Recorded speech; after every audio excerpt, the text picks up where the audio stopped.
Hello and welcome to our first Dare to Care live interview. My name is Suzanne Jansen. I'm the editor of Living City magazine. With me on Zoom today is Dr. Charles Camosy, theologian and a specialist in bioethics. Camosy is an associate professor of theological and social ethics at Fordham University, New York, a writer for several national newspapers and websites, and author of the book Resisting Throwaway Culture, published by New City Press. Charlie, thank you for being available today for a couple of questions. Great to be with you, Suzanne. In light of this devastating coronavirus pandemic that has gripped the world, how can one reconcile the good of the individual with the good of the community in setting up policies and systems of care? Well, on the one hand, I don't want us to go just to a totally utilitarian calculation about how do we maximize the greatest good for the greatest number immediately. I want to still hold on to those values which make us who we are. And part of those values involve, as you mentioned, respecting the individual. One way we have of talking about that is respecting their basic civil rights. At least in the United States, we talk about that a lot. And so, for instance, just to make a ridiculous example, we're not going to go out and corral 5% of the population and do experiments on them with coronavirus to produce the greatest good for the greatest number, because that would just violate their individual civil liberties in ways that are quite obvious. Another way that I think we are risking doing that is if we focus on their age or their disability as criteria for how we think about them in relation to how they get certain kinds of care in limited resource situations. But by the same token, that needs to be balanced with, we are in a situation where we need to think about the common good and about producing good consequences overall, the limited resources we have. And the Catholic tradition tries to hold those two things in balance, not least because we've been formed by a Trinitarian, to use a fancy word, moral anthropology, where the folklore are very familiar with this too, where the relationship between the individual and the community is a solid thing that we think about together, not apart. And so the good of the individual is just related inherently to the flourishing of the community as well. And that's always been the case, but it's just very dramatically the case right now.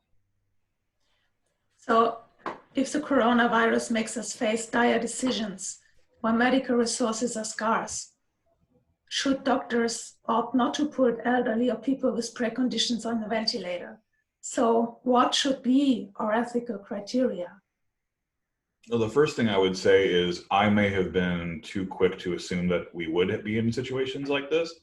And I think I was justified in doing so at the time because of the numbers we were being given. There was just no way we would not be rationing ventilators.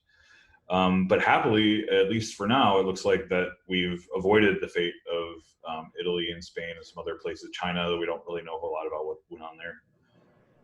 But if we are in those situations, and we were thinking we were going to be in those situations, we need to be extremely careful about what I talk about in my book, Resisting Throwaway Culture, capitulating to a throwaway culture, where we say, well, there are these other marginalized populations that for the one reason or other aren't going to get care just on the basis of their age. Again, like over 65 doesn't get a ventilator, or someone with a particular kind of disability doesn't get a ventilator. The state of Alabama, in fact, talked about taking into account the fact that certain patients were mentally retarded. That's the words that we don't use those words really in play company anymore. That was just totally unacceptable. And happily, the Office of Civil Rights at the Health and Human Services Office in the federal government came to terms with Alabama, and they're no longer going to have that as their protocol. But that was there, and that's part of the way throwaway culture existed before this. Yeah. And the pandemic, our response to the pandemic, not surprisingly, relied on the principles of throwaway culture with regard to those two populations. I think we need an ethic that not only doesn't throw them away, but gives them a special consideration, special treatment, a preference, if you will. And in fact, that's what it takes to make all equal. You have to have, if all are going to be equal, then we have to have a preference for those on the margins. Otherwise, they don't get the equality, the equal treatment they deserve. That's true. One of the hardest things is that a lot of people with COVID-19 need to die alone. And many people are traumatized because they cannot say goodbye to their loved ones, or also they cannot provide them with a visit of a minister or the anointment of the sick. Should the government make exceptions for family members who want to visit at their own risk? Yes, I absolutely think they should. In fact, I was doing another Zoom interview yesterday where a doctor was saying that he was aware of a hospital where they are allowing some of the family to come in and say goodbye. So this is starting to change, as your question implies. Our reaction from the beginning was to force people who are dying of COVID-19 to die without their even be able to say goodbye to their families or family members, or at best saying goodbye over an iPad or a phone or something like that, which is just horrific, as you mentioned in the question. It's traumatic. Now, there are concerns, legitimate concerns about this, right? Because if you allow them into the hospital, even with the proper protective gear, you risk a higher rate of infection. If you allow them to die at home, which is something I've been arguing for, if that's what they want. If they want ICU care, they should be able to get it. But if they want to die at home or get treatment at home and possibly die at home, I think we need to ramp up our resources in that regard as well.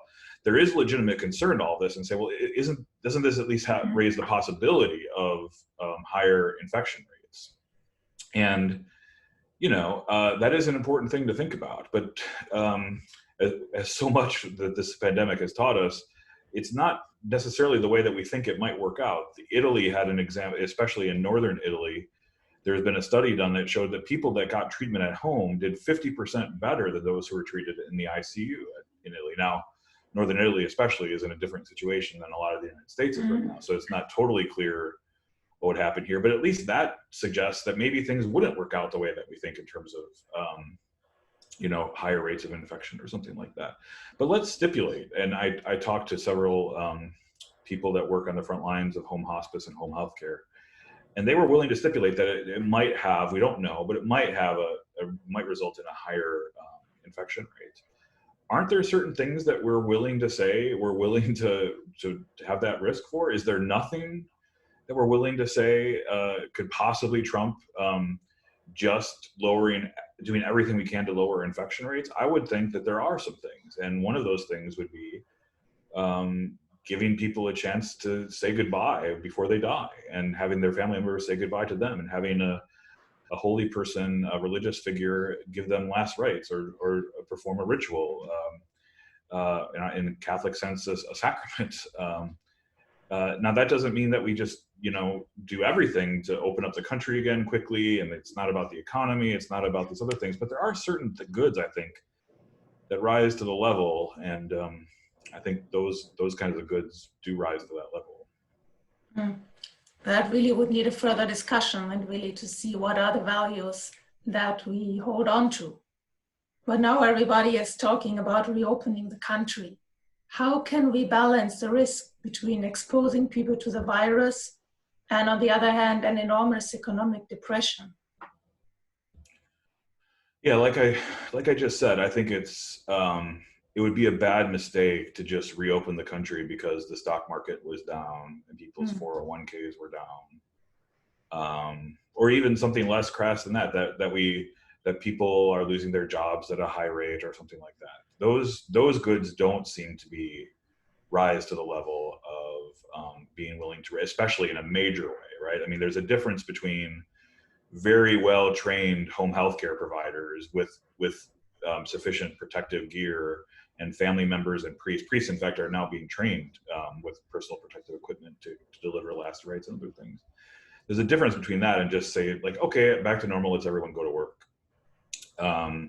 That's problematic. But by the same token, I do think it's more complicated than just saying everyone needs to stay home for the next year and a half too, because there are some things that we need to talk about. You mentioned enormous economic depression. If we know anything about enormous economic depressions, they have terrible consequences, especially for the most vulnerable among us. So if we're going to have a tremendous depression, we have to weigh those bad things, horrible things, terrible things against what we have now. And that's what makes it so difficult. I think anybody who says, this is just an obvious thing, we obviously stay home for a year and a half, or we just obviously open up the country on, or a country on a certain date, hasn't really understood the complexity of the issues. It's super, super, super difficult. I agree. And I think there are a lot of things to weigh in, especially also for those who rely on their jobs, who have no saved incomes. So it's really hard on the vulnerable population who already is suffering every economic setback.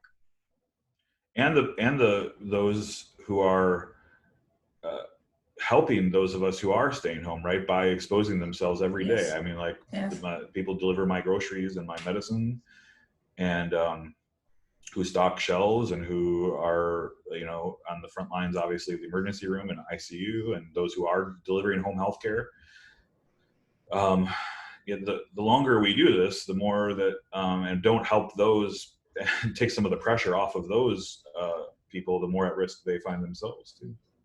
Mm. Thinking about a time after COVID-19, is there something we might learn from this crisis? I hope so. I hope we don't learn the wrong things from this crisis. I think one of the things I was trying to do in sticking up for the elderly and the disabled through the discussion of rationing was to say, let's not jettison those fundamental things that make us who we are just because we find ourselves in a crisis. We have a terrible history. Well, human race actually has a terrible history of doing things that don't reflect their fundamental values just because they're in a war, or just because they're in a national emergency or something like that. So maybe we can learn from those experiences and learn from history and say, we need to do things differently, of course, but there are certain things we're not going to change. We're not going to stop protecting civil rights, as I mentioned earlier. What other things might we want to not learn from this? In other words, maybe let's not learn to be socially distant from each other. I hear people saying maybe masks will be the new normal, or not giving hugs to people would be the new normal.